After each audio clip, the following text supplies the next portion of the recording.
Bonjour à tous. Alors avant de commencer, je vais désigner quelqu'un du premier rang qui pourra m'aider à n'importe quel moment du spectacle. Donc, ah ben tiens, toi par exemple, comment tu t'appelles? Eh ben ce sera Jacqueline. Ok Jacqueline, je compte sur toi pour être attentif et on peut l'applaudir bien fort. C'est Claudine. Alors je vais me présenter, je m'appelle Bastien, j'ai 14 ans et je suis en 3e secondaire. On m'a souvent dit que j'étais assez jeune pour faire des sketchs, mais c'est marrant parce que la plupart des gens qui me disent ça sont toujours en train de me parler comme ça. T'es pas trop petit pour faire des sketchs, toi? Bah du coup je leur réponds. Non, je ne pense pas. Oui, parce qu'en fait j'ai toujours eu la chance d'être un peu plus grand que les autres. D'ailleurs, parlant de ça, en maternelle, j'adorais, c'était jouer au prince charmant. Vous voyez le beau prince charmant qui va à la rescousse de princesse en tout danger? Bah je faisais Shrek. Oui, si vous voulez, en fait, il y a un peu plus de 3 ans, je pesais 86 kilos, maintenant j'en pèse 65. Donc je pense qu'on peut dire que je suis un ancien gros. Par contre, si une seule personne ici oublie le mot ancien, je deviens violent, merci. Donc il fallait qu'un jour je me reprenne sur moi-même et c'est chose faite, je me suis repris sur moi-même et je me suis dit, Bastien, tu viens de devenir une unité de mesure de grosseur de personne. Ça veut dire qu'il y a l'échelle de Rochdar pour le tremblement de terre et il y a l'échelle de Bastien pour les gros. Alors moi je suis à 1 Bastien parce que je suis une unité de mesure de base, mais j'ai appris qu'après 0,8 Bastien, les courbes de poney étaient inaccessibles. Pareil, on te laisse pas rentrer dans l'espèce montagne, ça fait ralentir le train. Vous saviez que nous, les hommes, nous sommes plus drôles que les femmes? Là-dessus, j'ai vu la tête des filles changer, mais désolé les filles, ça a été prouvé scientifiquement par des hommes. Mais c'est vrai que quand on pense à la sacrée blague du « tire mon doigt », c'est excellent. Vous aussi, ça vous arrive de péter en toussant? Ah bah merci pour le vent, je sais qu'on est un peu dans le thème du B, mais pas besoin de me foutre avant pareil. Donc on recommence. Est-ce que vous aussi, ça vous arrive de péter en toussant? Bah j'appelle ça le toupet. Ça marche aussi quand on éternue, mais là, on part plutôt sur un atoupé. Et des fois, pour camoufler le bruit, bah tu retousses, mais tu répètes. Quand j'étais en primaire, une fille avait fait tomber quelque chose à mes pieds, donc elle veut pour le ramasser. Oui, là je vous vois déjà venir en disant oh oui, tel bel homme galant que tu es, tu aurais pu lui ramasser. Mais devrais-je vous rappeler qu'à ce moment-là, j'étais gros et fainéant, donc elle pouvait se le ramasser toute seule. Donc elle le ramasse, et comment vous expliquer qu'à ce moment-là, j'ai toussé, si vous voyez ce que je veux dire. Mais quand ça t'arrive, tu as 3 choix de réaction. Le premier, tu fais j'ai pété. Le deuxième, tu t'excuses. Moi, j'ai préféré choisir le 3e. J'ai fait comme si rien ne s'était passé. Rien du tout. Alors qu'elle était beaucoup plus proche de mes fesses que moi je l'étais. Et j'ai entendu mon P. Et là, j'étais sûr qu'elle aussi l'avait entendu. C'est que je la voyais. Et elle a fait ça. Enfin bref, après ça a sonné, on est parti en écrit, je l'ai vu rigoler avec une de ses potes, j'ai fait la peste en train de lui raconter que je suis pété dessus.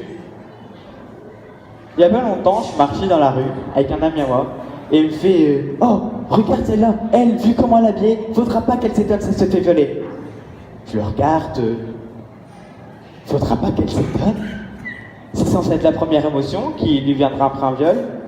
Elle serait pas choquée, elle pleurerait pas non plus, non, elle se serait dit écoute, trop fort, l'autre jour je marchais dans la rue, je rencontre un mec que tu es venu là-dedans, le mec me pénètre, j'étais étonné. Non, ça ne se passera jamais comme ça. J'ai beaucoup de souvenirs de mes primaires, notamment de cette petite fille qui avait 4 ans et qui s'appelait Kimberly, et qui disait, comme toutes les petites filles de 4 ans disent aussi, je suis une princesse, j'ai une licorne et les paillettes. Plus tard, je me marierai comme prince. Tu verrais, c'est discret. Ah non, mais moi que je suis franc, je lui disais, hein. Parce que je voyais tous les parents lui dire mais oui, Kimberly, tu serais une magnifique petite princesse. Mais pas du tout. Comment voulez-vous qu'un truc que ça devienne une princesse? En plus, une princesse à 4 ans, ça pèse pas 84 kilos, hein. J'ai regardé tous les Walt Disney, j'ai jamais vu un truc pareil, hein. Les cheveux gras, l'eczéma. T'aurais dit Notaré qui avait chopé la myxomatose. En plus, je pense qu'on devrait interdire aux parents qui ont des enfants de 4 ans en surpoids, porter des leggings. Surtout avec imprimé zèbre et léopard dessus, vous voyez. Le résultat final est une insulte au règne animal. Mais je lui disais, T'as qu'à mettre un legging, ça imprime ton, ça fera ton sur ton. T'es pas une princesse, Kimberly.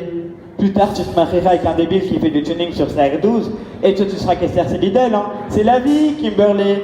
Mais ne t'inquiète pas, Kimberly. La vie, c'est comme une boîte de chocolat. Ça finit toujours plus vite chez les gros. Je me souviens aussi notamment de ce petit garçon... Oh, attends, Dobson. Ouais, allô. Ouais, ça va? Ouais. Bah attends, je t'avais prévenu, hein. Ouais, c'est normal. Bah je râle pas. Ah mais non, je te dis juste que je t'ai prévenu. Mais en même temps, tu viens de te plaindre à moi, alors que c'est moi qui t'ai prévenu, c'est marrant ça. Bah attends, parce que là, je suis en plein spectacle, donc attends juste 2 secondes. Je reviens à toi dans 2 minutes. Désolé, c'est mon ami Arthur, il vient de se remettre avec son ex. Forcément, ça va pas. Hein? Se remettre avec son ex. Ah, moi, je trouve ça bien. Attends, c'est comme si tu prends une patate, sa dernière patate de ton sachet de patates, tu veux pour la manger. Oui, parce que tout le monde mange des patates crues, c'est très courant. Donc tu veux pour la manger, mais tu te rends compte d'un truc, c'est que...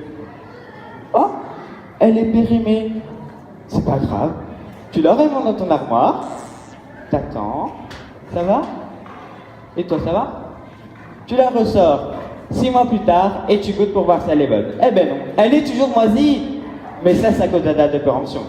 Ah ben oui, tout le monde a une date de péremption. Surtout les filles. N'est-ce pas, Jacqueline? Mais comparé aux autres aliments, d'ailleurs, c'est pas un petit problème, c'est un gros problème. La date n'est pas marketing.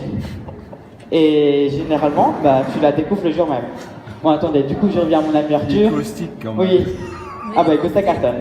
Ah bah ça cartonne. Ah bah attends, viens Jacqueline. Dis-lui que ça cartonne, s'il te plaît. Merci. Écoute, trop fort. Une femme chelou vient de parler dans ma main. Je te jure. Je crois qu'elle n'avait pas remarqué que c'était de main téléphone. Hein Jacqueline? T'avais pas remarqué que c'était de main téléphone, hein? Mais tu sais ce que j'étais en train de me dire, Jacqueline? Heureusement que j'ai pas fait un coup de téléphone.